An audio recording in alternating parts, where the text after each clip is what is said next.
We discussed this morning regarding the threat from President Trump is concerned to impose additional tariffs on selected countries in Europe once again. We agree that there needs to be a united, coordinated, but also a clear response from Europe. The message that for me is unequivocal is that we will not be blackmailed and we stand together in solidarity in Europe.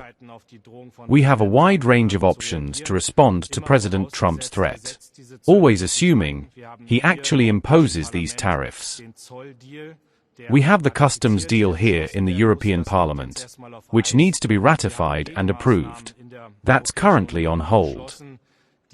We have decided on countermeasures in the European Union that we will not extend, and that can come into force at the beginning of February.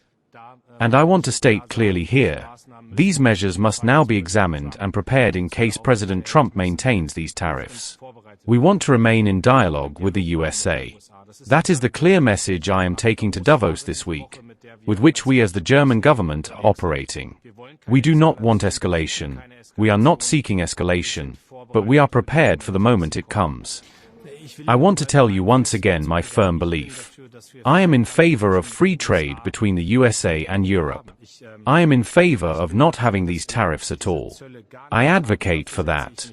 But if now, as a reaction to our stance on Greenland, on Denmark, where it concerns territorial integrity and state sovereignty, we are penalized for it, then for me a line has been crossed, and we must be prepared.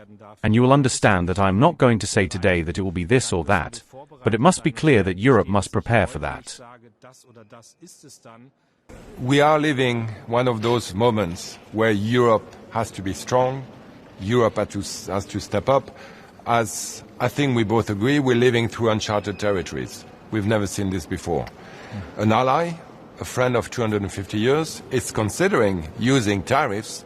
We don't like tariffs, but certainly we don't like using tariffs as a geopolitical weapon. We don't want tariffs to be weaponized, and they mustn't be so.